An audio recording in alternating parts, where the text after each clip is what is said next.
Welcome. This is the Litchfield Budget Committee. We are Thursday, November 15th, 2018. We'll start with the Pledge of Allegiance.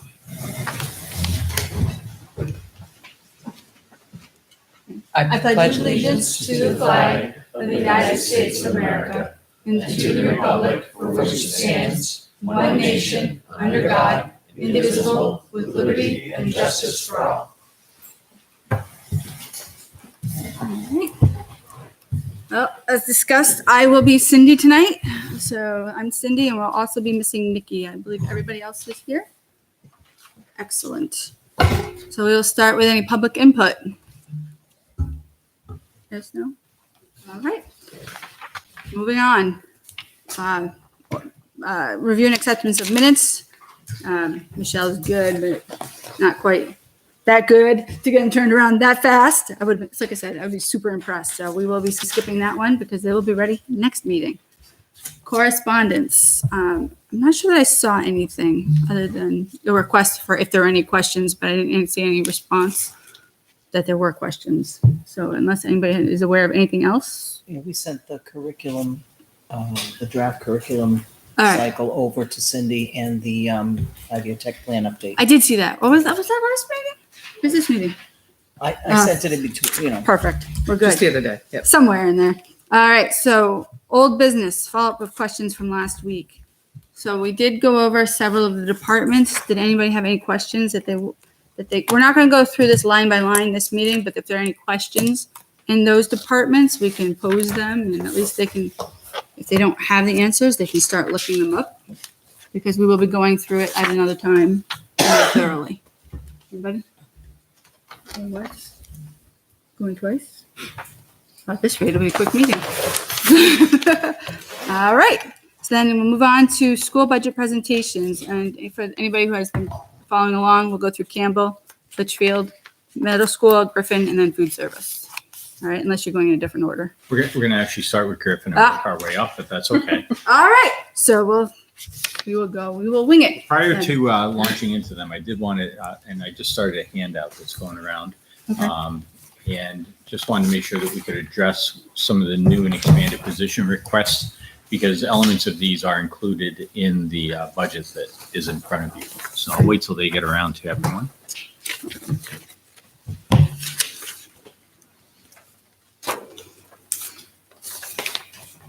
Thank you. And so as we had discussed at the last meeting, we want to follow a very open, transparent process of letting you know what we've already done prior to arriving here. So the budget position sheet that's in front of you is something that we shared with the board. And you can see the farthest column over sort of talks about the board's action on it. So where the board is currently. And so the first two positions are in a new slot, because we know that new positions have historically been brought forward to the voters as a separate warrant article. And so we are proposing, and you'll hear tonight when the schools come up to present, that at LMS that we put an enrichment tutor on the warrant as an additional need, and Mr. Lecklider will speak to what that is and why he is asking for that. But it's an enrichment tutor for the middle school. And also a math tutor for the middle school is a new position. And you can see that those are both part-time positions. We've cost for the salary plus the position, the money that will go along with that. So the cost items associated with it are there. So in the farthest column over, the board has said, yes, they are interested in having that on the warrant so that voters can decide whether to add the enrichment tutor or the math tutor at the middle school.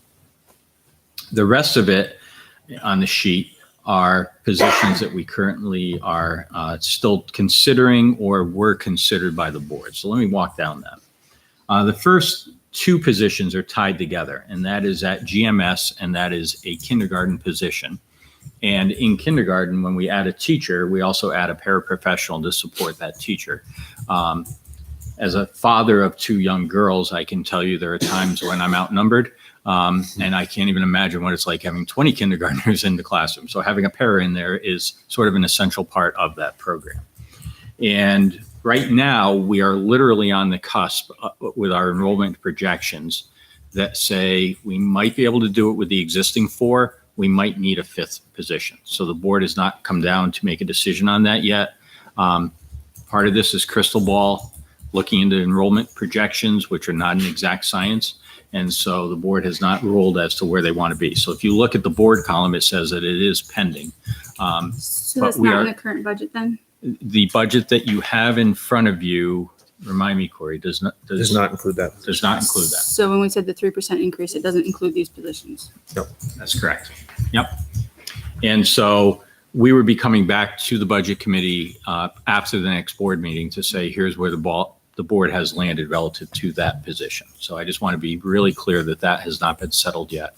And it's, it's really what we think the projection is going to say, because we are right there. If you do the rounding on it, you could tip it either way depending on how your rounding figures go. Okay. So depending on where the board falls next Wednesday night, so we'd make those adjustments prior to the meeting Thursday. We'd bring refreshed copies of the Okay. salaries and benefits. Because I know I saw supplies for a 5th classroom, but I didn't Yep, see the 5th those are in there. person. So- And furniture and. Yes. Yep. So that's Those in, are but not. Those are so- tied in with the 5th kindergarten, but the position isn't there. All right, so there are some costs already built in. That's right. So we put it into the, and I think it's roughly $30,000 of the GMS ask is for outfitting that classroom, buying all the materials that we need for a 5th classroom. But you're not seeing the positional costs that go along with it. And so we are right on that edge. I know.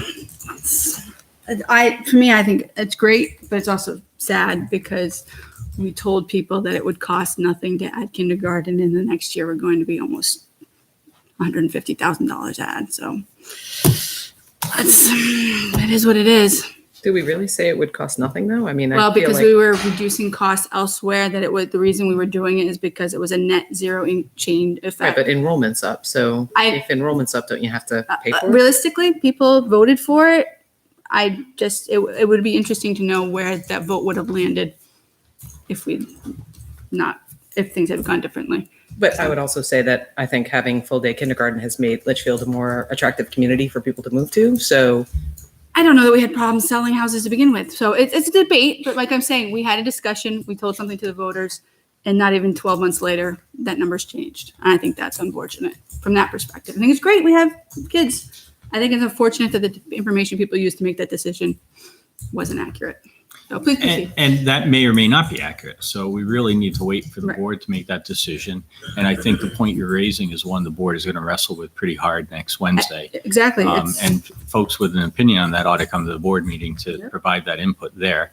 So the board can make that decision. And they're going to make the decision based on education and based on what the best needs are. It's the enrollment numbers is what it really comes down That's to. right. And it is what it is. It just, like I said, I don't know how maybe it wouldn't have changed anything. I don't know. But go ahead. So the next position that you see is that GMS had proposed increasing their technology teacher from part-time to full-time. Mhm. It would have provided a true 5th special across the school, which it currently does not. And after considering it carefully and looking at the big picture, so where are we with all these budget pieces? You can see that the board voted not to support that position. So that is not coming forward to you because the board has already said no to that. So would that have primarily replaced the STEAM class for first grade, or would that have just gone further in? So I love the STEAM class. I think that's an awesome idea. My son loves it. I think that was a brilliant ad. Would that have replaced the STEAM class? I don't believe it would have been a replacement. It would have been Would it a special across the board for all of the grades. But the STEAM class we're still committed. I think it was a brilliant ad. It's been great. Another request from GMS was to increase the number of hours that the library monitor is there, or to actually not to increase, but to add the library monitor because that currently is staffed by volunteers. And at the end, the board said no to that. They felt that the current model is working and we will need to make do within the current model, and they did not add the money to fund that position. At LMS, we had quite a conversation about the 5th grade teacher. As the budget committee probably remembers, last year that position had been cut. The enrollment numbers are projected to be up a little bit, but again, we're right on that cusp. And ultimately, the board said no to that feeling that it was not a large enough deviation from the numbers that warranted reducing it this year, so they did not add it back in. And again, I think they were sensitive to other pieces that are moving on the sheet, so they felt like they should hold out for something that could be more properly justified. At the high school, there was a conversation about increasing the receptionist from a part-time to a full-time position. The key thing there is providing greater security to make sure that when, especially after school, the high school is a very, very busy place after school with athletics, and activities, and so forth. And so to really have eyes on the lobby and to make sure that people coming and going from the school were safe, especially in this day and age. And again, the board said no to that. They've challenged us to find other ways to approach that security question. So, but not with that increase. There was a request to increase a guidance counselor position from 50% to 75%. And the key thing that needs to be said is really we're looking at expanding the extended learning opportunities model at the high school to make sure that all students have access to ELO options. And so the board felt very strongly that that was something that they were interested in seeing, and you can see it does say yes in there, and we have reflected that in the That one's in budget. here. Yep. So to be clear, what falls under ELO? So extended learning opportunities are a part of the ed role that allows a child or a family to design their own learning. Okay. However, it does need to be overseen by a professional educator. It can't just be, I did this activity and I need credit for that. It needs to be, let's design it. Let's make sure that it's assessed properly, make sure that it really meets the muster, but it allows the child and the parent the flexibility to design what that can look like and to earn high school credit for that. So we think it's, if you look at the money, it's relatively short money for a person to manage a lot of different students that are doing some pretty creative things. And so given the fact that the ed rules have been loosened up to allow us to do it, we think it's important that we do it correctly and that we have somebody to oversee that and manage it. So the board has said yes to that position. And then the last ask was to increase the grounds position. We have a 75% position. We were asking to increase that to 100%, and the board said no to that. We are still, we are challenged at certain times of the year. For example, mowing in the summer is a never-ending thing. It's just like laundry at home. As soon as you finish over here, the laundry bin's filled again. The lawn grew back where you started in the first place. So, and you can imagine in a year like this with the rain, there have been some challenges to try to keep on top of this. So, but ultimately the board felt that that was not an increase that they could bring forward in good faith to the taxpayers. So they have said no to that. And we will continue to be challenged on how we stay ahead of the mowing. Are there some other models that we can look at? We'll work that out. But I just want the budget committee to understand that on this list and all legitimate justifiable things, the board has already made some difficult decisions about what they didn't want to see come forward. And so basically you're looking at just the pieces that we mentioned tonight being in the budgets that you're going to now see from the schools. So if there aren't any questions further on this, I think we're ready to introduce our elementary. Mention the insurance side of it, the salary that we're working towards. We did receive rates in terms of we had budgeted in here for a 9% increase in our health insurance rates. We did receive the rates from school care. We're making adjustments, and that will be part of the revision that comes forward next week as well, now that we have the actual rates on hand. So just to give a Is notification. it close to the 9%? No, Is it it's higher? lower than. It's lower. Yep. Yeah, so it'll be a reduction. Yep. But it'll take us time. We literally got them today, so Sure. we have to trickle it through. Well, I know, like the town had a plaplaceholder Exactly. for So there's your 10% that came in kindergarten at teacher, 11. right? Cool. I like that thinking. I wasn't there yet, but I like that. Yeah. Give and take. There is a savings in it across the board. So Are you ready for GMS? So Let's we'll have it. invite Principal Thompson up here to the center hot seat.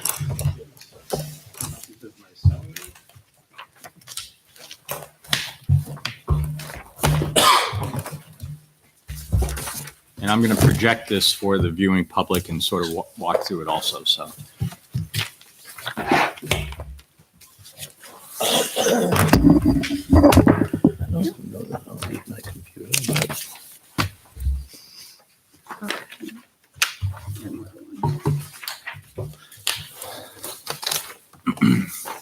Welcome, Principal Thompson. Well, thank you so much, and good evening to everybody. I'm going to begin by going over the executive summary you have before you and just talk about what's there.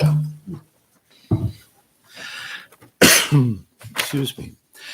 So general trends. Certainly enrollment changes is a big part of the general trends, as was just discussed. Our official projections that we used to create the current budget was the October 16 NASDAQ projections. The projections were 61 for grade K and 73 for grade 1. Excuse me, the other way. That should say grade 1. Our current enrollment is 82 in grade K, so it's a great success. That's what we like to see. And 90 in grade 1, a full classroom above projections at each grade level. This reality impacts several areas of the budget, most directly, of course, personnel, and as you saw in the budget, supplies, furniture, equipment for that additional classroom if approved. Another trend is the increasing focus and reliance on technology. We have made things that are not in my budget specifically or the GMS budget. We've added a lot of technology at GMS over the years, so we really have made great strides. It was only 4 years ago, I believe, that we added the computer lab and the halftime teacher. We now have smart boards or interactive whiteboards in every classroom. We have now 4 mobile labs. There has been so much technology added, so we really are making great strides in that regard. So we love seeing that. We had made some additional requests which have already been addressed because, the district is strategizing how best to help with that across the district. So the budget drivers, these are the primary things that have impacted the budget increases in the request at GMS this year. And certainly the very first thing, the highest cost, is that additional 5th kindergarten classroom. As we did last year with the budget, we separated out in the budget all of the things associated with the kindergarten so that it'll be really clear and transparent where they are and what it would be. And the rest is for maintaining the existing program K through 4, pre-K through 4. And in various lines, what you'll see begin happening is online subscriptions and other technology-related expenses moving into the building budget. When we implement something new, often those things are included, for example, in the curriculum budget, because we're implementing a new math series or a new reading series. But some of those expenses get moved into the building budget over time. And so some of the things that you see there, that's reflecting that change. And there are also some additional requests of subscriptions or softwares that teachers have discovered that are really useful for helping kids and make good use of our smart boards in the classroom. So some of those things have moved in. I grouped them because they have a theme, and that is their technology-related expenses. They're in various lines depending on the subject: music, science, guidance, social studies, and so on. We've seen an increase this year in requests for furniture. You may recall that we had a plan of replacing the furniture gradually, and we didn't actually do that last year because we focused on furniture for the Learning Commons, so we stopped the desk and chair request. This year, it is back in. There was a specific request in a 4th grade classroom to replace all of the chairs and desks. And so we thought that's a good approach. And then there was a request for additional 25 chairs so that we can continue replacing the older ones as they appear. In addition, 3 grade 1 classrooms would like to see an instructional shift that requires a furniture change. And right now, they all have, I think this is true, that they all have chairs and desks for students, but they'd like to move to more of a table design because we focus so much on cooperative learning. They'd like the students working in groups at tables around the room. And so obviously the desks that are in the poorest shape will be some of those that we get rid of. But that was a request specific to really a programmatic need. Would that also include some of those alternative seating that I know that one of the classrooms has? So that's a great question. No, we didn't budget for that specifically, but I recently tweeted, it was Mrs. Ankel's class, wrote a grant for, I forget what it's called, Flexible seating. something choice. Yeah, it's Flexible seating. donor's choice. Something, Oh, yeah. donors Yeah. choose. Yeah. So donors choose, I think that's Yeah, what it is. So she put out a request for alternative seating, and that's what you're seeing on Twitter or in the No, classroom. I mean, if it Yeah. works, I would think Yeah. that if we're going programmatic changes with desks and whatnot, it might Yeah. be a place to start thinking about introducing some of that. Just a Yeah. thought.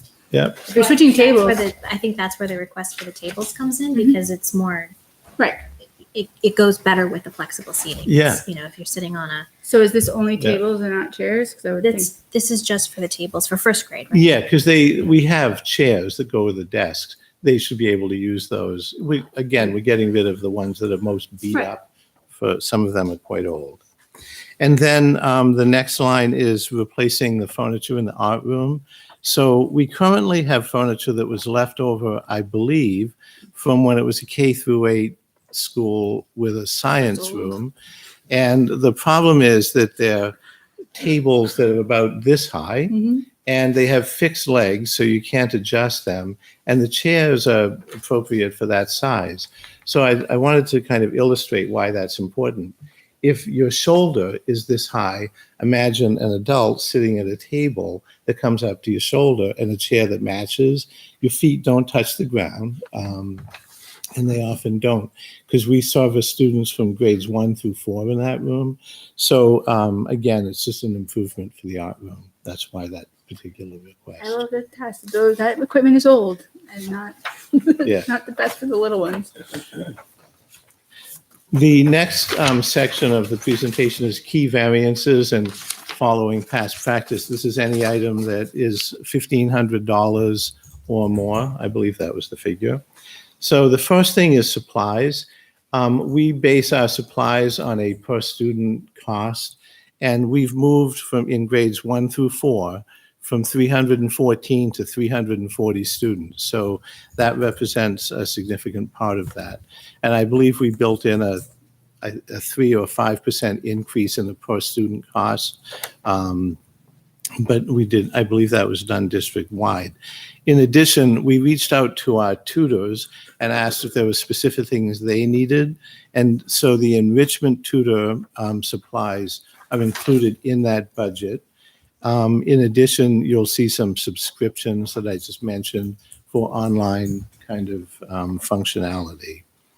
Another increase, again, but this is now in a specific variance.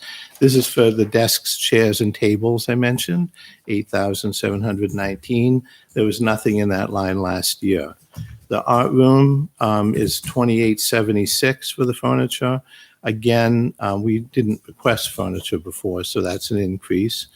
In the music supplies budget, the student numbers are up, and also last year we bought a new music textbook. So we have, like, I believe 30 of each grade level, because nobody uses them more than one class at a time. It might be 25.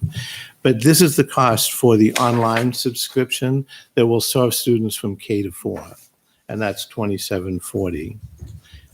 In the reading supplies budget, last year we omitted to put in shipping for all of those paper things. So we added that back in.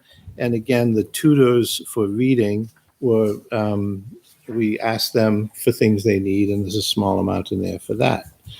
In the kindergarten, there were 4 areas, and this is what we spoke about before. It's consumables, textbooks, furniture, and equipment.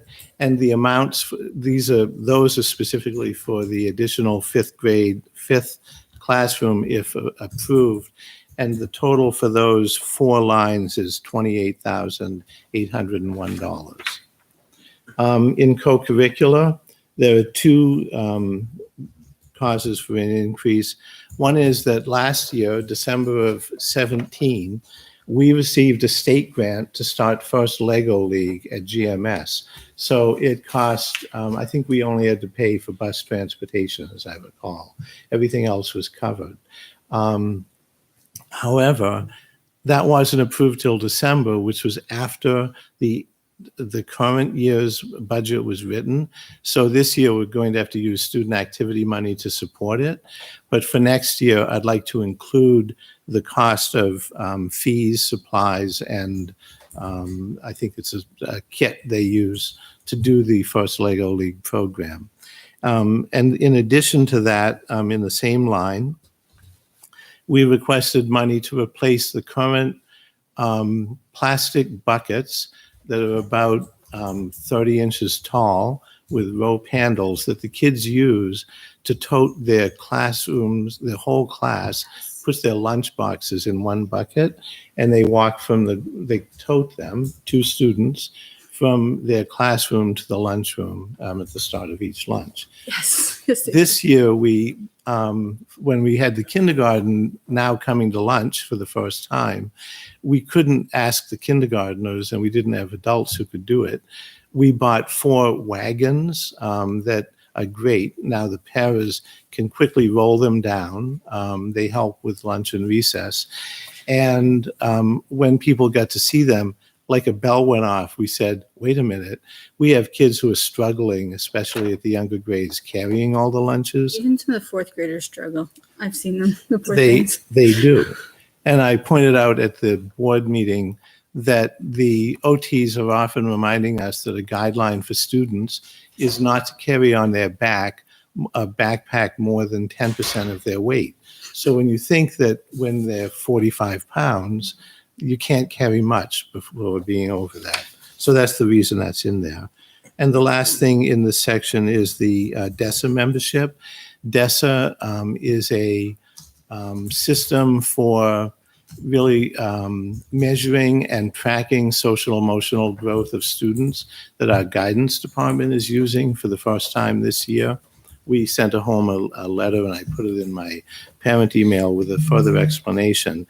But that was funded as a new development last year at the end of the year through the special education budget. But we'd like to move it to our guidance budget, which is where we think would be the best place to put it. Then the last section is decreases. We are saving almost $6,000 because we're using a copy machine that was donated by the town, I believe. Is that right? That's correct. Yeah. And I love it when government works together. what's that? That's awesome when the governments work together. I like it. I don't think it took that much paperwork either. That's awesome. We replaced library furniture last year. So in that line, it's now 0. It was $8,000 last year. And similarly, we purchased wall cabinets for the admin assistants in the office. But again, there's nothing in that line this year. So that's a decrease of $2,000. So those are the big areas of the GMS budget. So question, whether it'd go under GMS or facilities, but if we were to add a 5th kindergarten, would that require more portables, or what would we do? Would the music teacher get kicked out of her classroom again? It would require GMS Tetris, and Scott would GMS what? Tetris. Tetris? Figure out where the pieces go, Oh, yeah. like a puzzle. But I know that with the portables, we barely have enough room now. Yeah. So, I mean, we barely squeaked in the 1st grade class. I Yeah. can't see that there's any room left to add a 5th. What would the plan be? Yes, so there is a plan. This year, we were able to move to give people a little bit more room. We moved the enrichment tutor, the district math tutor, a Title I reading tutor, and the ESOL teacher all into what was the preschool last year, the one just to the left of the main office. And we put both the 3 and 4-year-old preschools in what had been the kindergarten portable. So the advantage to that is it really is helpful because the kindergarten portable has bathrooms in the classroom. The disadvantage is the room is actually somewhat smaller, the kindergarten portable, than that big, what was formerly the middle school science room. It has all the built-in cabinets and the big black countertops, soapstone, I think they are. So the plan would be to move the 3-year-old preschool back to that room and then find homes again for those 3 tutors and a teacher, as we did before. I would be very interested in knowing where those homes are because the last homes were not safe. And so I would be very interested in, before we make that progress, whether we need to actually look at providing more space because there were injuries as a result of enrichment being put in with the art class. So I can't see us doing that again because it was not a safe situation. So and that maybe really I needs can to be address that. Part of that, the situation last year was that enrichment was in the back part of the art room. But in addition, we had no music room. So the music teacher's desk was there, plus the music teacher's cabinet that she rolled around the school. It was more crowded. But right now, that space is primarily empty. So I do believe that there would be room, pretty similar space, shorter, but about the same width that we're using in room 25 for enrichment this year. So I do think that that would be possible. The Title I tutors, they change in number depending on our grant. So I don't know exactly how many we will end up with next year. And we currently share room 16 and room 9 and 10 with multiple professionals who work with small groups of individuals. So I think that we can find room in those spaces to house some of the people that I just mentioned. All right. I will be lobbying the school board then because I'm not cool with enrichment happening. It's not just safety. It was loud. It was difficult for the kids who were trying to be enriched to be enriched. So to me, if you're going to put the enrichment back there, then realistically, are we achieving the full goal? Are those kids getting shortchanged? I would argue they would be. So I think you need to seriously look at what you're going to do with that teacher. Because I know as a parent with 2 kids in that program, I'm not okay with that plan. So I would be very interested to see what other alternatives could be achieved. Because if they're there for enrichment to be tutored, they need to be able to hear the teacher and think. And the loudness of a room in action, I mean, you want them to be creative. You want them to be able to collaborate with their teacher, their classmates. That's loud. So to me, that's not a good fit. So I would be interested to see what kind of alternatives would be available. Yeah, and there are other ways. No, as a parent of 2 kids who are in both enrichment programs, I have a problem with that. Yeah. So I would like to see what other alternatives are available, what options. I mean, I know you're in the early stages, but I can tell you, I'll be at the school board meetings if that's the option. So, Okay. all right. So a couple of questions from a budget standpoint. So for the 5th grade, the 5th kindergarten classroom, I keep saying 5th grade in my head. It's so easy to say.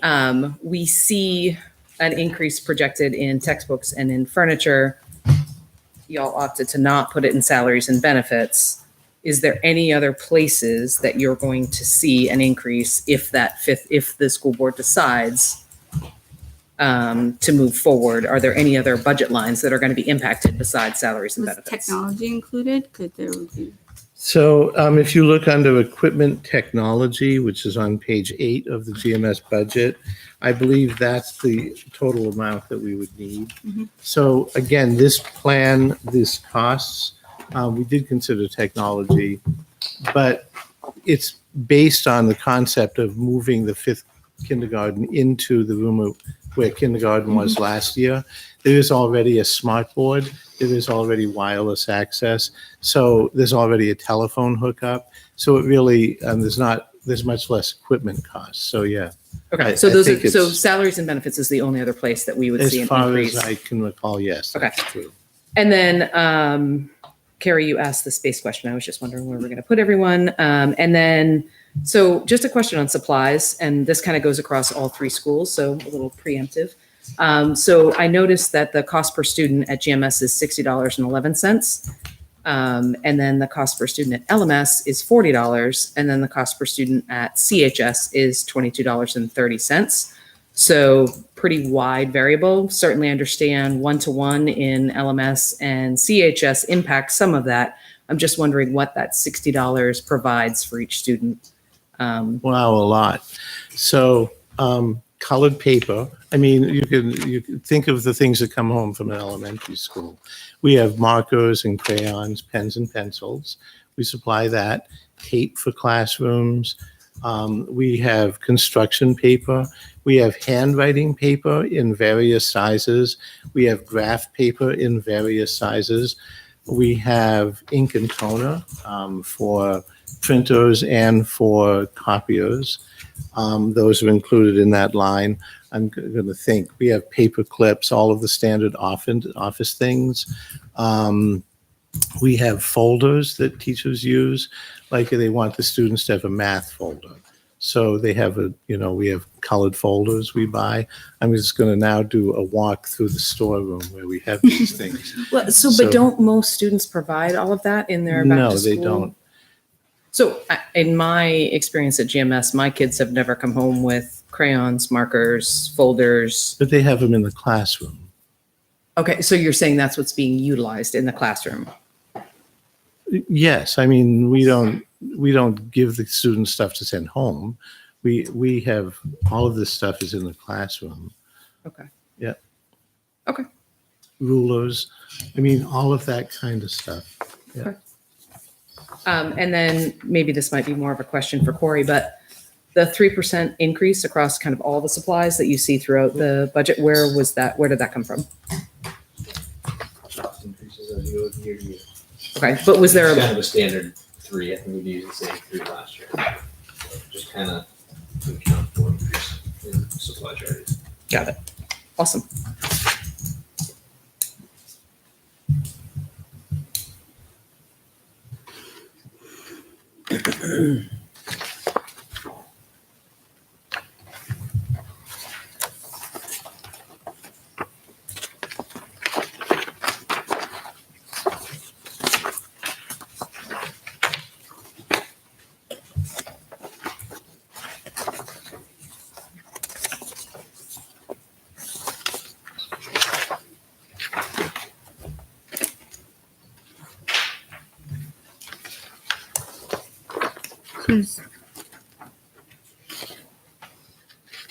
Let's look through the budget. Does anybody have any questions that they see? And we can go through the pages if you'd like, but they hit the high points.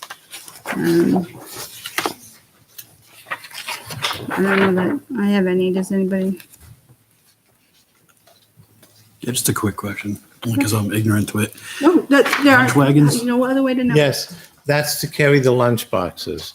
So, Kid doesn't carry his own lunch bags. So no, in the classrooms, they collect them all and then they wheel them down or they carry them down. 2 kids, one on each end with those ropes that they're talking about. It's really kind of sad to watch these little kids. I guess, is there a reason why they can't carry that? yeah, so this is what happens.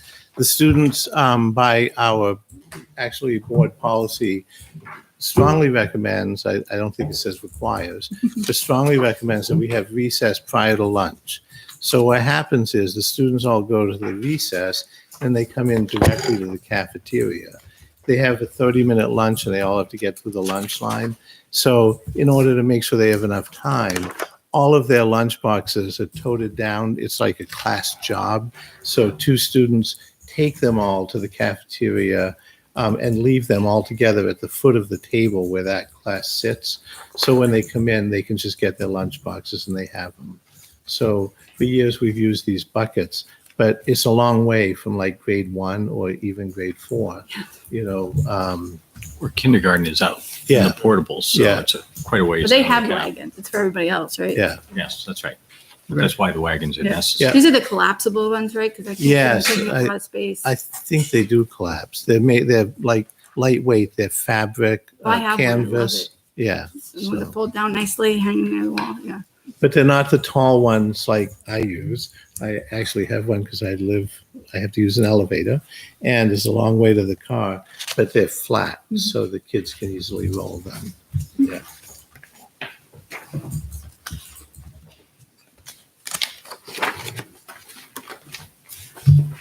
So I guess for me, a lot of the numbers are going to come down to what the projections are. I mean, because a lot of this is based off of anticipated number of students. So once we get that squared away, we can square that up. Otherwise, it seems pretty, in my opinion, it's pretty straightforward. Does anybody else have any questions, or shall we just say thank you? Okay. All right. Well, thank you for your time, Mr. Yes, Thompson. you're and, welcome. Thank you. And then I think following the same protocol we did last time, if questions do pop up during the week, email them to to Cindy. you. Cindy. to Cindy.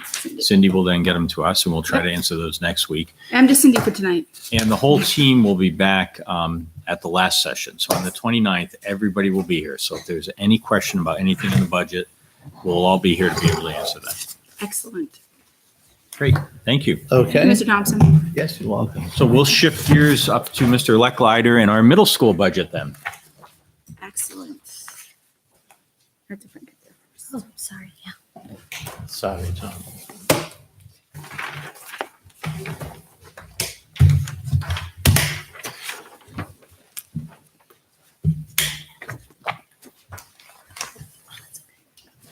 Your hand up. Oh, yeah. That's right. You don't have copies. Sorry. It just forces us to listen more intently. Yeah. Yep. There you go.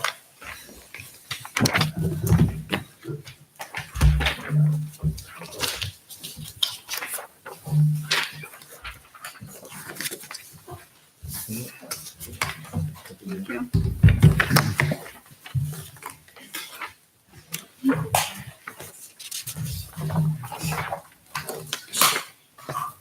Good evening. Good evening. All right. Thank you. I'll start in like Scott did on our trends and kind of where we're at.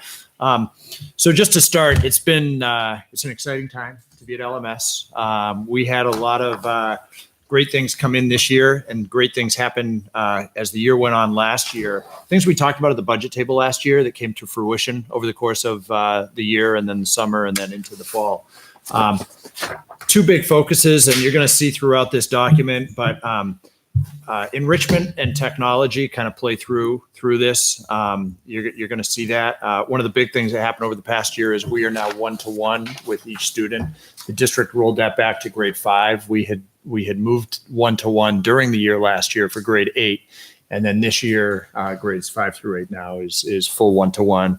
Each student has a Chromebook. So some of the threads through the budget that you will see reflect that movement toward a 1-to-1 model at the middle school. One of the other things we had talked last year about was the transition from sort of a traditional library program to a Learning Commons model. And in a Learning Commons model, it really is much more of a current 21st century look to a library where there is a lot of technology in there. We have a recording room for students. We have a 3D printer now. We have a lot of portable space so that it's not locked to the floor. Students can collaborate, work together. There's places to work independently. It's a very student-friendly model. And so even the shelves have been transitioned to rolling shelves now that can be moved around. So it's a very flexible space, and we can use it for a lot of different purposes with kids. As far as our drivers, I'm going to go through, and the way I did this was really some main categories. I mentioned the digital piece. What you're going to see is that as we move into a 1-to-1 model, is that we are developing a digital toolbox for the students so that they have a variety of tools they can use in their learning. One of those is Newsela. Newsela is a web-based program that links into articles that are leveled for students based on their reading level, and then they have reading comprehension questions, things there, and then writing tools as well. So it's a pretty robust system, and And that is one of the things that you'll see in the budget, more specifically as we get into what's the next part of that? The variances in a minute. Learning Commons, I just mentioned, that is in the library section of our budget. Scott had mentioned social emotional learning. Our guidance department does a lot of work with the whole school around different enrichment programs. Specifically in our guidance supplies, there's some things that are reflected there under within that social emotional learning context. When I talked at the beginning about technology, really rolled into that is STEAM, which is science, engineering, arts, mathematics, and then that one-to-one focus that I mentioned. And within that, we have a number of programs. One of the most popular programs at the middle school right now is the Lego robotics teams. They have really exploded, and I knew this was going to happen because I heard Mr. Thompson talking about it for years. We now have over 40 students, 4 teams. We're going to a competition actually this Saturday and next Saturday. Really exciting. So you'll see some things in co-curriculars that reflect an increase in the number of Lego robotics teams there. So that's been exciting. We also, the arts is part of STEAM. We also have a request for a digital keyboard. We were finding it very hard to maintain our piano, one of our pianos, and we feel that this is just a more sustainable way to do it. And it's also our choral teacher is moving around a little bit, so it's easier to move a keyboard than a piano. So it's just more flexible for us. Say it isn't so. Yeah, it really is. So key variances, reading education, the Newsella program is under there. I mentioned Lego robotics. We have taken a look at our athletic transportation, and currently, I think you might have heard, there is no contract right now, but based on the numbers that we have in the formula that we used, you'll see an increase of about $2,100 there. The budget committee will like the fact that we are down about 5% overall at the middle school, our budget. So when you look at the decreases, you're going to see things in the science area because we have purchased some new units over the past 3 years that now only need to be sustained through just some supplies year to year. So that is part of our computer, tech ed, and science budget areas. And then we had made some pretty significant purchases last year related to the library Learning Commons model. And again, that now we're sort of sustaining that. We are looking to make we had partnered with Plymouth State University on this transition to this model. And the last of their recommendations is reflected in just some furniture that we need to get the last of our collections into that portable shelving model that I mentioned. So that actually, even with that, is still a decrease. Excellent. So that's my overview. It's pretty straightforward this year. Do you have any questions on that? So I am curious, same question on supplies, $40 versus the high school's $20. Everybody at LMS on one-to-one. What is the LMS student getting for $40? So it's a lot of the same things that a classroom teacher needs to implement their instruction.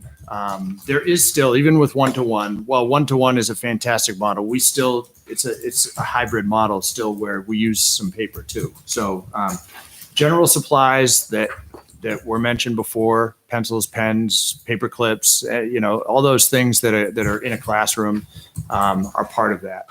So Right, I guess I just would have expected with the entire school being on one-to-one that would have come down, and we're still projecting another increase there, right, of 3%. So you would think that would maybe with one-to-one come down a little bit per student. I think over time, as we transition more as the curriculum, and I might have mentioned last week, there's a hard look being taken at each curriculum area.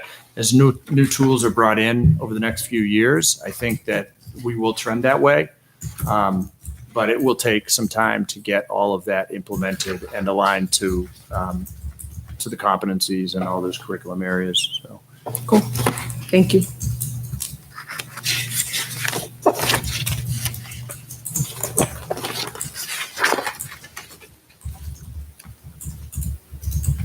So I noticed as I went through there that their school board has made their own reductions and throughout. During the budget work session, they did make a couple, so you'll see like in the periodical lines, Yeah. there was there was a total amount, we allocated that across all 643 budgets. And the reasoning being, More of that transition to more, the resources. My memory of it was specifically with Newsella offering us Yeah. some of the current stuff, how necessary it is for Time Magazine, for example, Mhm. if it's there. So and that's leveled by individual child or by grade level? Newsella is leveled by individual child. They can get a baseline at the beginning, Okay. and then they have what they call Lexile levels, and each article has 5 or 6 different Oh, that's levels within that same article. the last time Mr. Lecklager and I were in a classroom and we walked around, you look over students' shoulders and they're all reading the same article. And you can see the Lexile number is sort of coded in Right. the corner. And so I think there were 4 or 5 different Lexile levels. Mhm. So it's adjusting to that individual student. So it really provides, to me, it's a real equity issue because they're all reading the same article, but it simply scales the language down to make it accessible for the individual child. And it's not simplified. It should be, if you're working Lexiles correctly, you're stretching, you're Right. still being pushed to Mhm. advance in your learning, but you're not stretching so high that it's unreadable and therefore the student gets frustrated. So it's really a pretty slick system the way it's Trying to win designed. me over to this one-to-one program, aren't you? 'Cause I kind of like that. And it's a range of topics, so it really can be relevant to any of the content areas, and they're using it across the board in the school. Okay.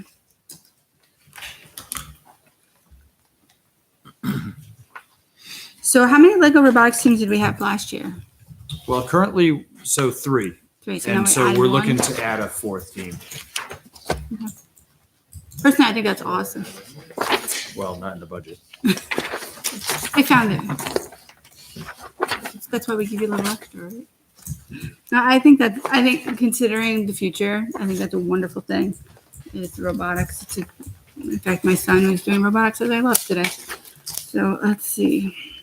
Yeah, it's really created a culture around that whole STEAM engineering piece, and it's very similar to one of our sports teams where they go to a competition. There's a lot of team camaraderie. The kids get T-shirts. It's a really neat culture. It'll be interesting to see if they do something towards the elementary level, because Lego released a new robot for the younger grades. It'll be interesting to see.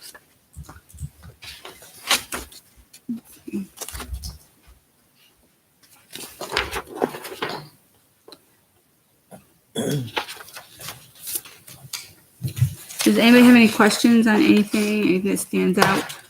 So the mobile bookcases, those are the last of the Commons investments, and we should be seeing, other than, obviously, we're gonna be replacing chairs here and there, but Yep. that gets you where you need to That be. is, yeah. So I was like, wow, that's expensive for a bookcase. They are, and they, these are solid. They're going to last a long time. They're exactly the same as the ones we have. If you've seen our library, we used to have shelves right down the middle that were about 12, no, maybe not 12, 10 feet. They're very tall, and they're no longer there. So the ones in the middle are gone. There's still another row that we're trying to move toward this model.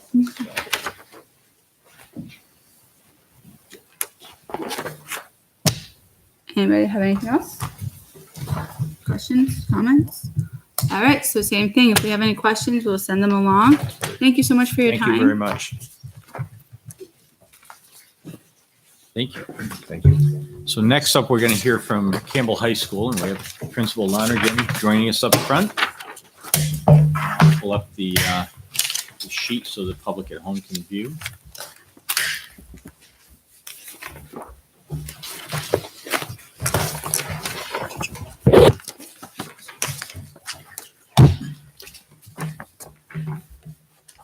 Thank you.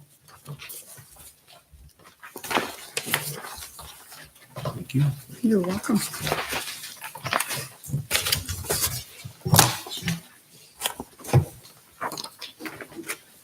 Welcome. How you doing? Good, you? Good, thank you. So Bill Lonigan, Campbell High School Principal. Thanks for having me here. I'm going to follow along with with Scott and Tom and sort of just give you an overview of the executive summary and, take a look at the budget if you'd like afterwards.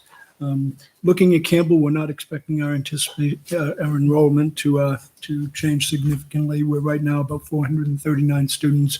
We're looking at about 18 students less next year.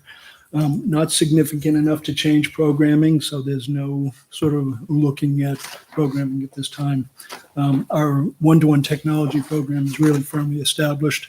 Our teachers are now in the second year of that. We had a pilot program for the year prior to that. So we're moving forward with that. It does not require a whole lot of funding at this point from the school. My teachers are pretty well versed in it. The professional development needs can be done both within the school and through the curriculum director and those resources. So that we're in good shape there. We are transitioning to the Learning Commons model. So our library is half library, half Learning Commons. We still have the original furniture for when Campbell was first opened. So our chairs and our tables are now getting rickety. They're heavy. They're not movable. We're we're currently purchasing replacement chairs. These are chairs that are movable. They're light. They're stackable. They're durable. So we're bringing those in at some point in the next month or two. And the goal is to look at the rest of the furnishings, and they are basically the tables, and find replacements for them as we go into the 1920 school year. So our hope is we can continue to do that. We recently underwent our NEASC visitation and accreditation process, so that finished back in May. Sometimes when you have a visiting team come in and they start making the recommendations, they can be significantly impacting your budget. Most of the recommendations that we have are recommendations that we can manage without looking at the budget in any way of any significance. I did want to sort of push for the counseling position being increased to 3/4 time. I think Mike clearly explained that extended learning opportunities are another way for students to sort of get their credits in a high school. But the challenge with that is you have to have staff that are capable of guiding them, supporting the parents, and also connecting with the community, because they're not supposed to be typically done within your high school. And that's one of the things we found at Campbell is 98% of our ELOs were in the high school being teaching assistants in classrooms. And while that's honorable and noble and valuable, most of those weren't related to kids being interested in teaching. So when you look at real ELOs, you may be working with an engineer or maybe a realtor or possibly with a lawyer, and having a teacher or a staff member supervise you to make sure that you're covering the competencies and doing some meaningful experiences. And if you look at other schools around the state, they have people in positions of ELO coordination. Some of them are part-time counselors and do part-time ELO work. Some of them are actually in some schools and really forward-thinking districts, they have full-time ELO coordinators. We don't need that at this point. We're in fact just beginning to really develop it beyond what it has been. So right now we just need a person who can commit to 8 to 10 to 12 hours a week of supervising students, finding opportunities and doing those things. So that's just important for us as we move forward.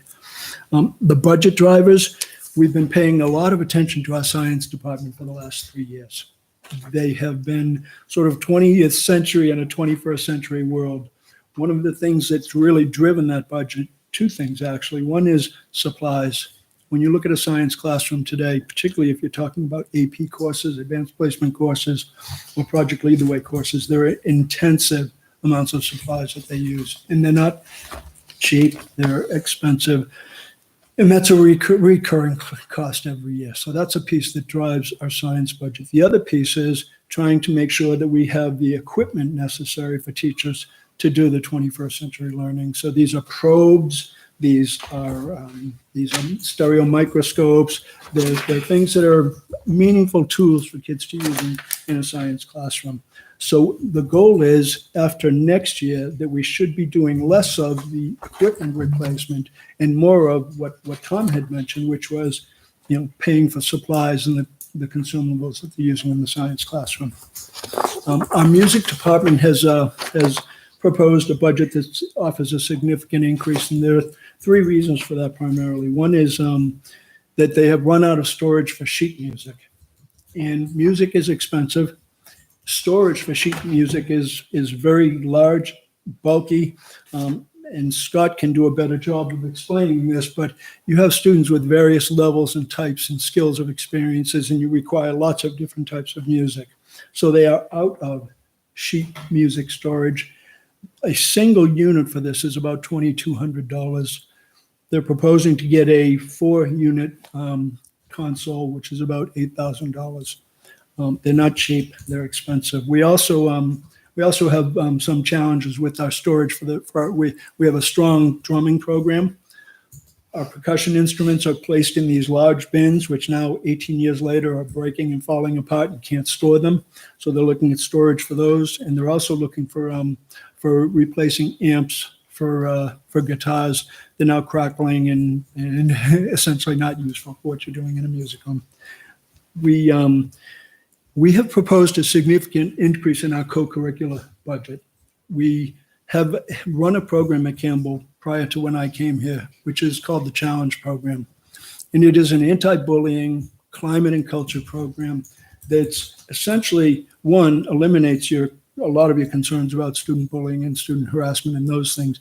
But it also is life-changing in some ways for students in terms of being kind to each other, being sensitive, continuing to be part of what is a positive school culture right now, just making it that much better. We're actually in February, we're going to be working with Alvern and participating with them. They have 3 days of time. We're going to use one of those days of time and they'll use 2. So we're going to have an opportunity to take about 100 of our students to participate in the Challenge Program this year. But we really think it's a school-wide thing that we need to do. I mentioned the Learning Commons. We are about halfway to where we need to be with the Learning Commons. Really, the goal is to couches, tables, movable tables, in fact, tables that you can shift around. A lot of what you see in libraries today isn't the library of when I was a student, which is be quiet and pick up a book. And it's a very different world. It's about collaboration. It's about people working together. It's about movement and motion and some of those other things. So there's one piece of the Learning Commons budget, which is a concern. The other piece is, because we've gone to one-to-one, your electronic research resources, the subscriptions on those are not inexpensive. So we spend about $15,000 on electronic subscriptions. So these are so that students and classes can do research projects and access the information in ways that are appropriate. Our counseling budget this year has taken a hit. One, because we have a tuitioned student to Pinkerton. And I know we don't want to, we have no control over that. No, The state DOE made a decision about manifest educational hardship. My response to that is we need new lawyers, but go ahead. Sure. So that's $12,000, $12,500 that we're paying to tuition. That's going towards our CHS counseling budget. We also have students who are taking night school courses at Londonderry and Nashua Night School. They want to graduate on time. They've struggled. They can't recover at Campbell. So those courses are about $200 a piece if a child takes one of those courses. So we've seen a bit of an increase in the number of students who are doing that. The key variances, our art department is requesting 2 Nikon cameras and lenses. Okay, these are pricey.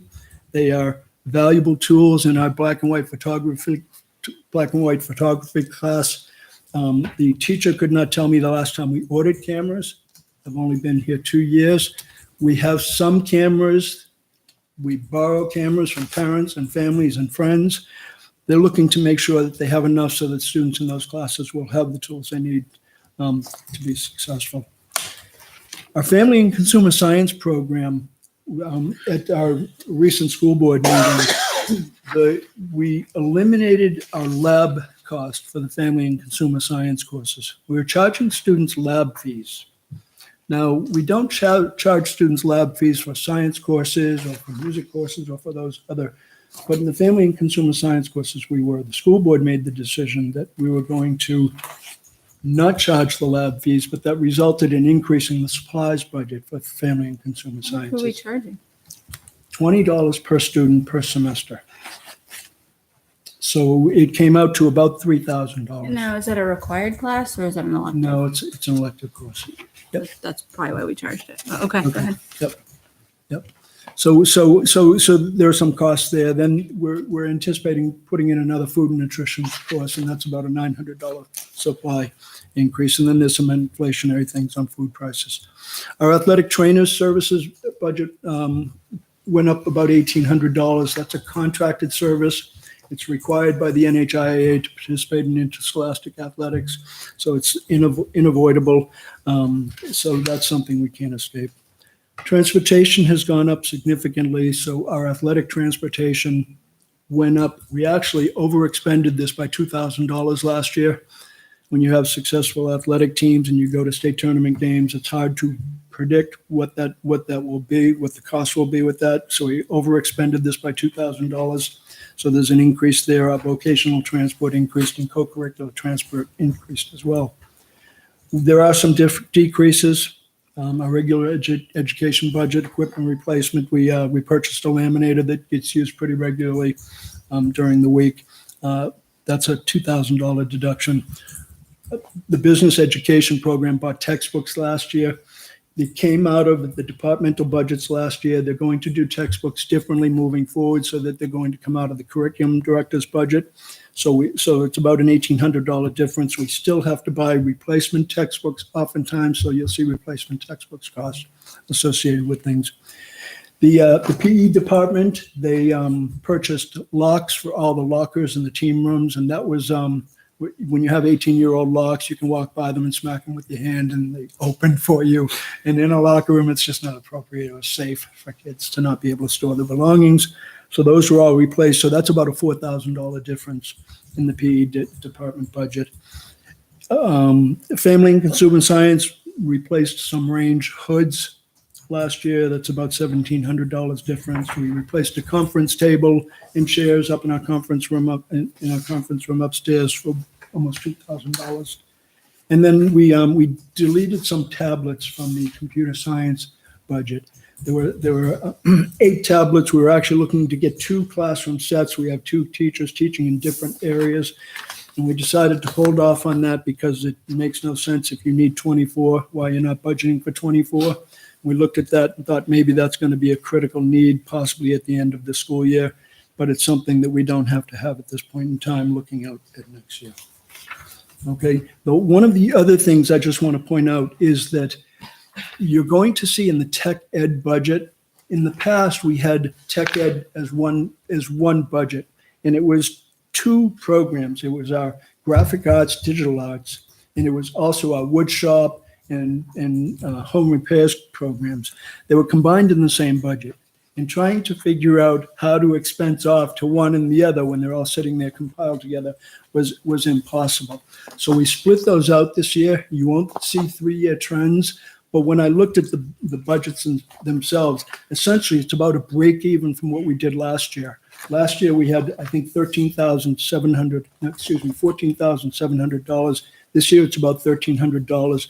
But we have in the budget a large printer that is used in the graphic arts classes. If you pull that out, it's basically a break-even situation. You'll also notice in there an expensing of the new air filtration system that's in our shop room. So that's about a 73 or 74. It's a $73,000 expense, but part of that was the school board approved the encumbrance of that at year end last year. The way our financial software works is it pulls that amount in to last year's actual and this year's budget when we record. So it's a little bit of quirkiness in there. It's explainable. It's not actually in the budget for this year. It's already been spent. It was carried forward from last year, and I had to manually enter it into the budget in order to account for it this year. So it's Let's to shown. make sure that you're not just reading the numbers and taking what's at the bottom line. Let's make sure you're checking everything. So they have it. If you have questions, I'd be more than happy to All right. discuss them.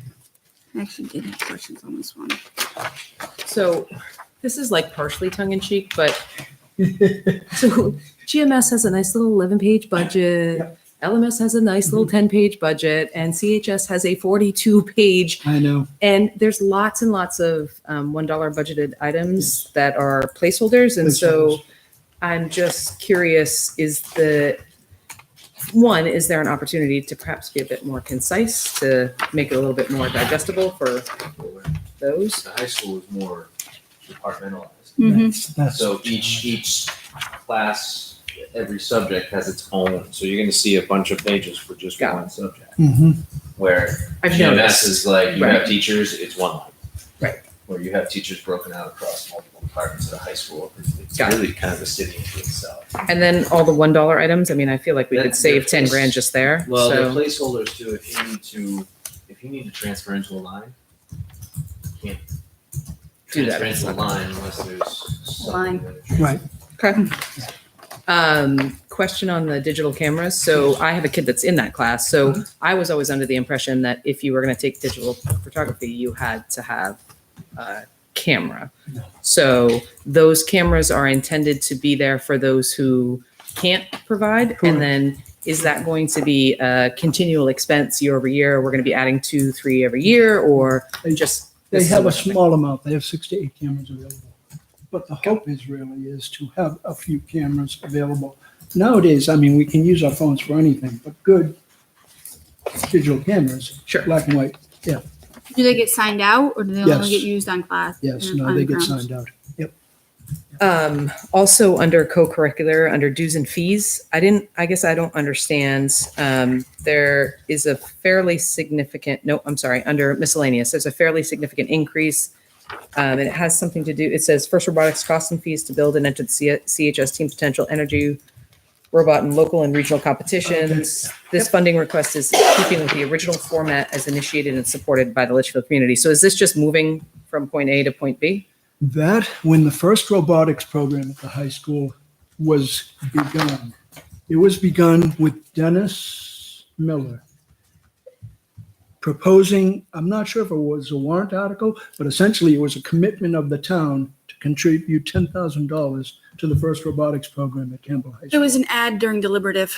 Is that, what- it was an ad during It was a delivery. motion during deliberative. So this is just putting it in that right That was place. several years ago. John York made, originally it was $5,000. John York made an ad of 10,000 and Okay. it passed the deliberative.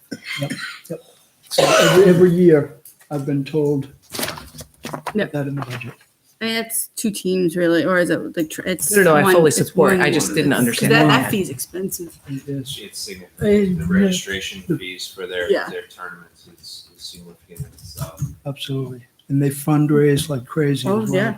well. Yes. So my last question is just on the tuition piece, because I think a few of us might understand what happens with that one student, but I don't know that everybody does. And I think it has significant implication. And while I don't know that any lawyer in the world could have changed the state board's decision. So I don't, my concern is, I don't think that they had legal basis for that decision. And I think I don't disagree, but I just think it would be good if the school district could explain No, if so that's they what are I'm so saying. inclined, what No, happens. You, So I was not here, but I've asked the question, so I'll try to share what I've learned. Mhm. And essentially, there was a change in the state law on what would qualify as a manifest educational hardship. And when that change occurred, you used to have to sort of meet a four-prong test. And the change was you just have to meet any one of the 4 prongs. And so because that's a much lower threshold, you don't have to do 4 things, you have to do one of the 4. And so that resulted in the board ruling that there was a manifest educational hardship in their opinion. And so because of that, we are required to pay the tuition this year, which was an unfunded mandate. That's not in our current budget. We've had to dig in and find that money. So again, this is a kind of unexpected thing that it lands in our lap. Yep. We have budgeted for next year, which would be, we believe, the last year of it. So Yes. it's just to fund one more year.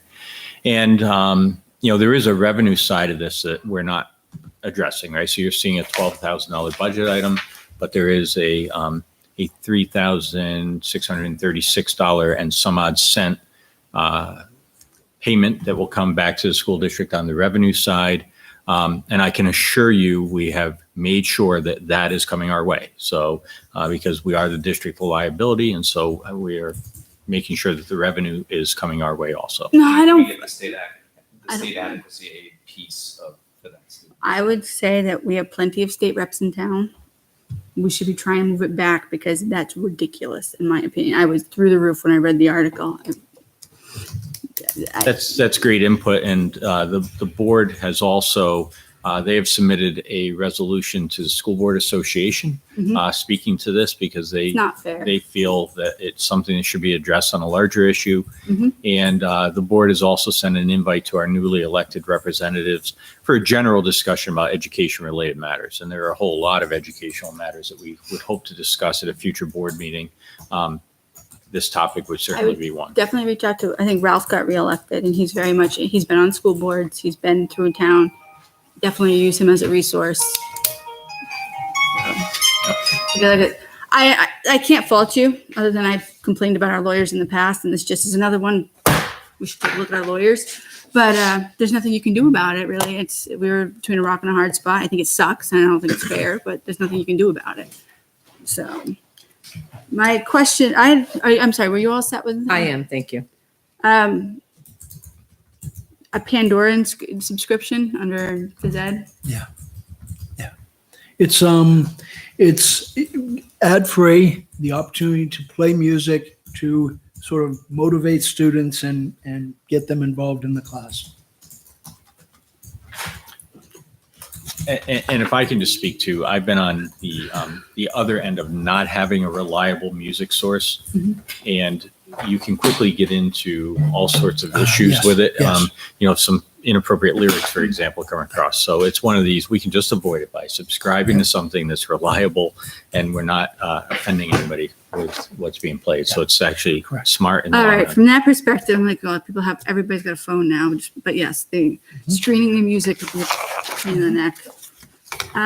Under the family and consumer science, it's almost the same exact wording as last year, just the number changed. So I'm curious as to, last year we had 6, now it says 8.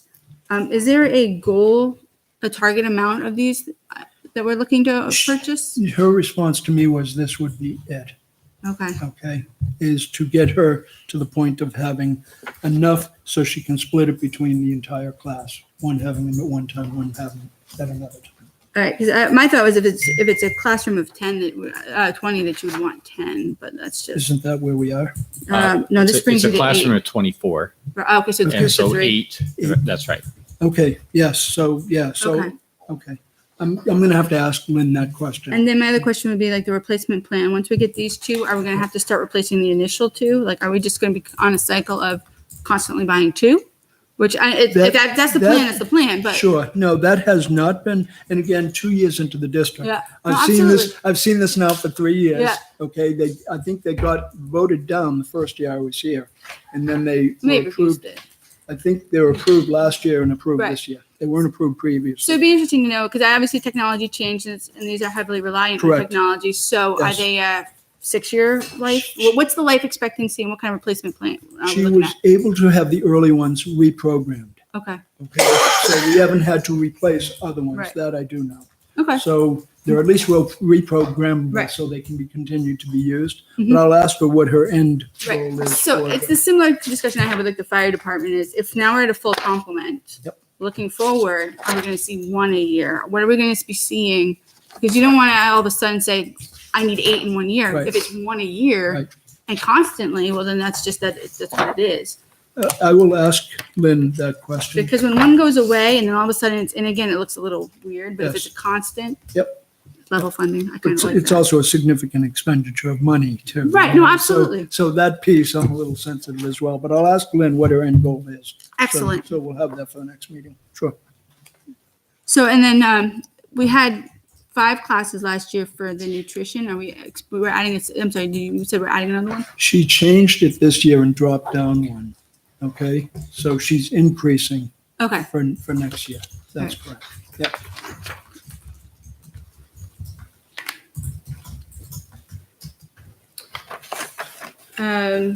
Technical education under furniture replacement. Says we're looking to phase in new chairs over the next few years. I guess, like I said, I like replacement plans, so I would looking next few years of 5 years, What- 7 years, What 10 page are years. you on? I'm on page 11. Okay. So it's 737 furniture replacement. So we're replacing 5. Yes, So are we going to replace 5 for 3 years and then stop, or are we going to replace 5 years every year and that's just this is eliminate going next to few be, years? this is going to be over the next few years. And I believe that's the That's the shop room. His chairs are a complete mess, so it's going to be over a number of years. That's correct. Okay, and then Yep. once we hit that end, we're done? And we're or- done. These or are do the we chairs start with- originally purchased, so they've had an 18-year lifespan on Right. them. So the hope here is if we can get through 3 years, we don't have to replace them. Okay, And those are small classes, they Mhm. max about 15 to 16 students. Mhm. So you won't have 40 chairs being purchased. It should be Okay. a 3-year plan. okay. But I'll make sure that's the case. Would it be 3 or would it be 4? 'Cause if you have 16, wouldn't you want a couple of? Yeah, if we're looking at 5, right. So maybe we do one additional chair 1 year. Okay, So, yep. excellent.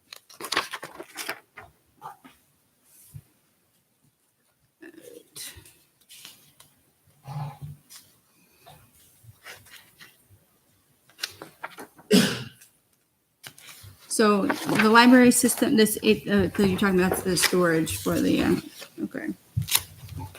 That's the big one. So one of the comments in this year and last year is that the goal is to increase AP and dual enrollment level courses under CHS Science on 14. How are we planning to achieve that within the budget, and are we making any progress? Say that again. It's noted in the budget, so I'm assuming I should know it. So I'm curious as to how is this goal aligned with achieving that? Or how's the budget aligned with achieving that goal? Are we making progress? Which line are you on? The goal is to. Okay. I'm assuming it's important, otherwise I wouldn't be here. So, No, correct, right, absolutely. And you're looking at AP Bio, Mhm. AP Environmental Science. The challenge with those is they're not offered every year, okay, okay? Would like to be able to get them offered every year so that we would increase those numbers Mhm. and increase the dual enrollment opportunities. The challenge is having enough students enroll in them. They're really rigorous, demanding courses. When the students find out the types of work and the amount of work they're going to do, Mhm. they do really well, exceptionally well in the AP course, in the AP testing. But sometimes the brakes get put on for those things. so they usually do one, and then the next year it's another one. Then Yeah, they correct. alternate. Right, Okay. we alternate. Yep. Okay. But it would be nice if you had an AP environmental course, if you could offer it every year to students. The Yeah. challenge is Do we have the students? to you're support competing it? enrollment between the various programs as well. Okay. Let's see.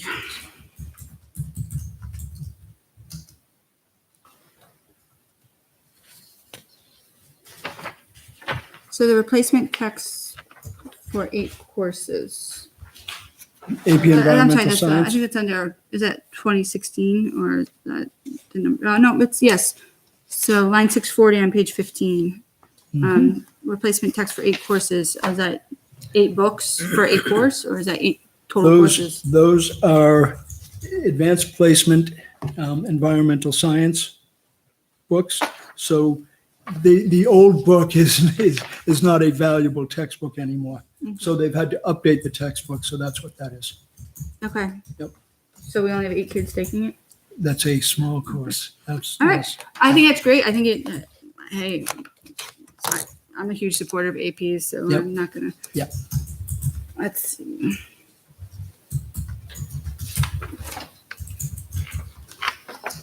So we mentioned the probes. Yeah. We had this discussion last year. Mhm. And so my concern last year was, we know we have this need. We have classrooms that are not completely outfitted. We returned $700,000. Why are we not outfitting our classrooms so that the students have the equipment they need? I mean, it's a decision the school has to make, but it's like I'm asking the same question I asked last year. For a person who doesn't like spending, and I see money here, and the classrooms that don't have the equipment necessary for all of the kids to do the work, and we're not outfitting them with funds that we already have. So I guess I would like the school board, like, why? School board, why? 2 years in, I can explain a little bit. I mean, there's that sort of how hard do you want to hit the budget? I think is one of them.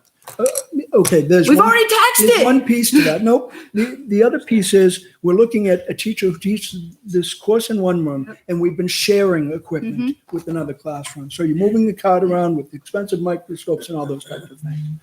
I think the justification was kind of balance that off a little bit. I mean, in a perfect world, spend the $30,000 and get all the equipment and be done with it, I guess. But there's there's a sensitivity in some ways to it as well. I get that, but if I'm gonna, me personally, and as much as we should tax what we need, and if we needed the 700,000, then it's for things like this. So the 700,000 got to be recognized too. That comes from the FY18.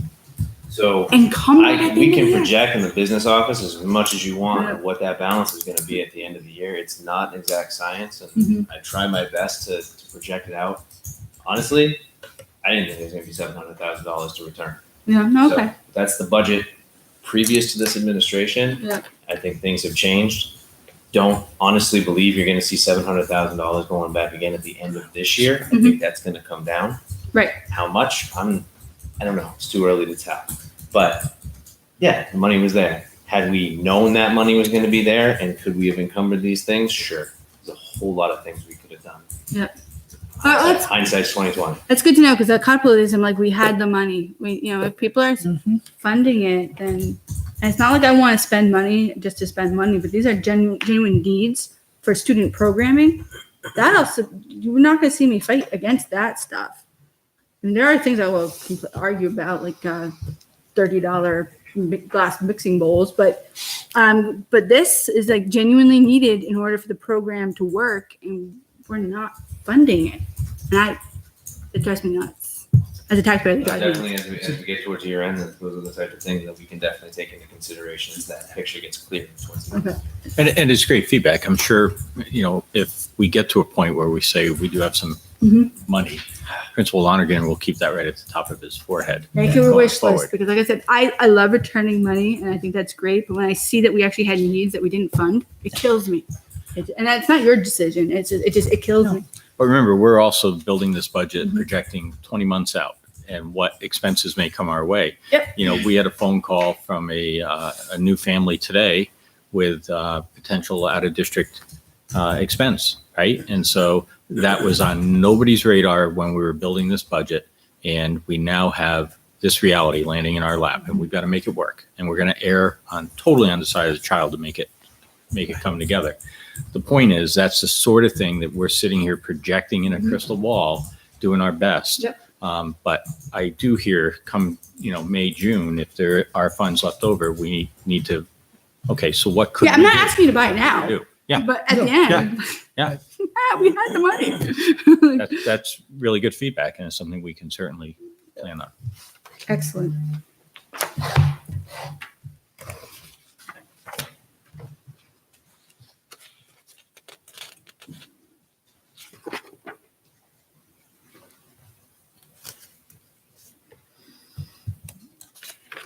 So the camcorders, page 21. We will be asking to replace camcorders on a rotational basis each year. I guess there's 4 currently. Do we know what the proposed inventory size is? Like, how many are we hoping to have? I provided it. Did I send that to you, Michelle? Information on the Sent it to camcorders? me, it's sent to the board. I sent- okay. Okay. What the question was related to? Well, it's saying that we have 4, Mhm. or that we were budgeted for 4. They need 4 replacements. They're going to be replacing them annually basis. So I guess similar to the computers, like what kind of a schedule are we looking at? Is it 4 every year? Is it, we need so many to get a Looking full out- complement Well, and then 2? I think there's a challenge with that just simply by the nature of technology and how quickly, my little Sony one shot that I used 6 years ago is no longer valid. I think there's sort of a question of lifespan use on them. I couldn't tell you offhand, but I can find out from Sean Mhm. what his plan is for this. That would be good to know, because if we're going to start putting it in the budget, so what are we committing ourselves to? Mhm. And then he uses those as part of his digital and video programming courses and those things. So they're important tools to be using in the classroom, and he makes a justification why, your phones aren't very useful tools for doing this. The question is, what's the schedule going to be? I'll find out.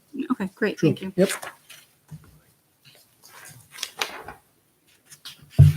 So this program that we're hoping to do, it's a 3-day program. So does it actually take 3 educational days away, or would we be adding 3 days to the schedule? It's 3 days. It is not the entire school day, and it's not every student every day. So it'll be a group of students one day, those students will have one day. Different group of students the second day, those students have one day. Third group of students the third day. So it'll only impact one school day for those students over the course of those, for each student over the course of those 3 days. Okay. Yep.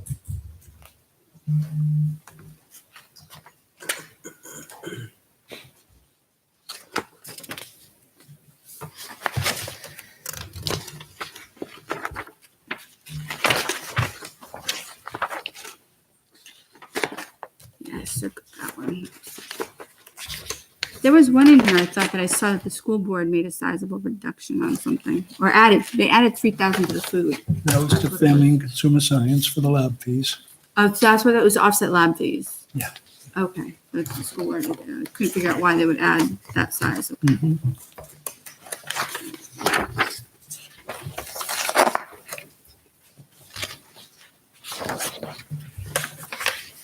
So wouldn't it have been in the expenses before and then it's offset with revenue? So wouldn't it have, should not already have been included in the budget, but then offset with revenue? And just this time the revenue went away? By eliminating the lab fees?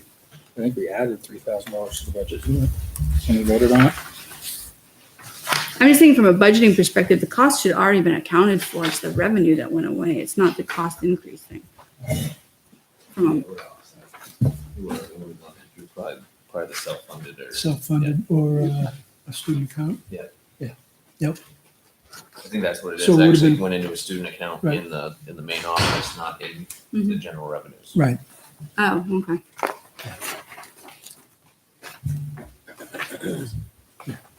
Okay. So those costs weren't included in the budget in the past then? She would spend the money out of that activity. And it wasn't reflected in previous budgets? It would be in here. The student activity funds are part So of you just the. kept that, okay. And I think what happened at one point is the budget got cut considerably.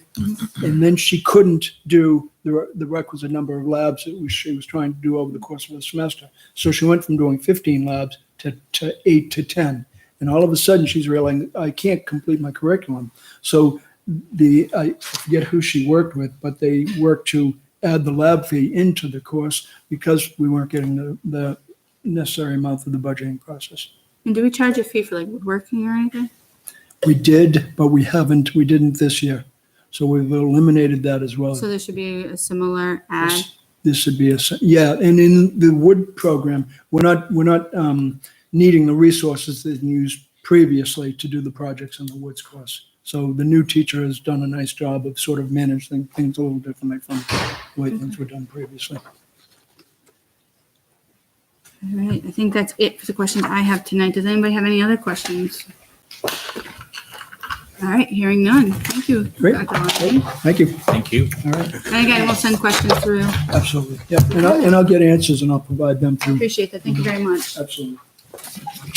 Now I'll see if I can find my agenda and we can do rocking and rolling. The last section is our food service. Ah, yes. Yep. That's kind of like a Informational, self-funded. informational purposes. Yeah, so Corey's going to present this. We didn't ask our food service director to come because, A, she's up early cooking, and it is a self-funded program. So we just kind of want to walk you through the numbers in that part of the budget. So just give you, Lauren Crowley was hired into the district at the beginning of this year. So part of the initiative is really to improve the program, improve the food that's being served. And some of the things that she's done, it's represented in an increase in the budget of about 10% over last year, is that some of the lead staff at each building has now been made full-time. So there's people on hand to do the things, to implement some of the things that she's trying to do. In the past, the food service director has really acted as a lead and not been as flexible to make it out to the buildings as necessary. The other piece is to replace the software that's currently being used. I think it's My School Bucks or NutriKids. It's not proving to be as have the functions in it that she would need in order for menu development and the POS software and nutrition tracking. So she's looking to do that as well. So you're switching software? yes, she'll be switching software within that to change that. So there's basically that budget is going up. It shows up as part of the gross appropriation budget, but it is a self-funded program. So it's local revenue, state revenue, federal revenue, and then you can, within a food service, use part of the fund balance in the food service to fund things as it comes. So, as I said, it's really a informational purpose. So the budget committee has those numbers. So even with all those increases, we anticipate to still fund, or do we Yes. pick up the cost? Yep. The only way, if the food service becomes not profitable, then there would be the potential to transfer money in from the general fund in order to subsidize, bring the balance to zero at year end. I don't have any concerns with that happening. Okay. Any questions? All right. Corey, I would point, just to make sure I have it right, just for informational purposes, she also said the current point of sale system is no longer updating. Really? That's part of the main reason. That's right. she's going That's through part of it too. Yeah. Is Yeah, that why so everybody's it's, complaining about their It's the balances same. being wrong? Could be, but that's part of the. So Heartland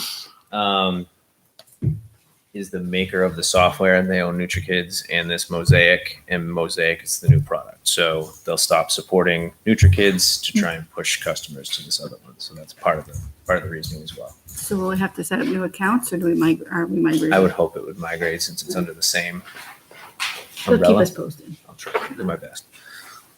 All right, excellent. Any other questions? All right, I think that's it for the school. Town should be real quick, though, I would hope. If there's any surprises. John? Is that a challenge? Is that a challenge? I only have a few updates, just Okay. generalized stuff, Bill? so. As I think I reported last week, budgets overall look good. Police overtime is continuing to take an impact, and it's over, as you could probably, because we have I'm sorry. police overtime is running over Okay. due to the employee vacancies, and we have two out at this point. But that's offset by unexpended salaries, though, right? That's true, but you'll see that line, when you look at the expense reports, you'll start seeing that line being overexpended. Right. Just be aware of that. We had some unexpected things happen at the fire department. We had a pumper truck. It looks like it's going to need some major repairs. Still trying to understand what that is going to happen, how that's going to look and how that's going to play out, but just be aware of that. By major repairs, we're talking like 50,000 or like 10,000? I don't know yet. When they say major, I'm thinking it's more than 10,000 I'm anyway. thinking so too. The utility truck, that broke down a while back. Right now, the repairs are going to exceed the value of the vehicle. So at this point, we're looking for options on that at this point.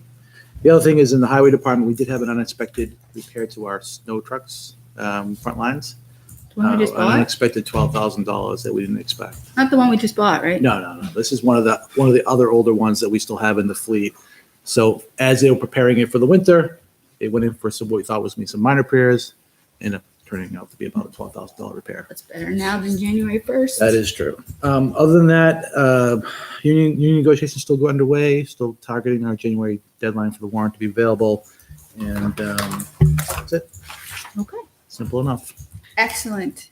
Any questions related to town? All right, any member input? Going once? Twice? All right. Any public input? Public left. Public input? Anybody running in? Motion to adjourn. Motion to adjourn. Way too quick. Come on. Wait, somebody just walked in. Is there any public input? Are you good? All right. no, it's already adjourned. We didn't, there was no Adjourned, second. apparently. There was no second. Oh, a second. All right. All those in favor? All right, motion adjourned. I think there's actually no requirement in a second. There is? It's in German. What? In German is it in German? Adjournment is adjourned? Who's second? Jack. Yeah. So made. Yeah, everybody voted in favor of adjourning, unless anybody wants to stay. Too late.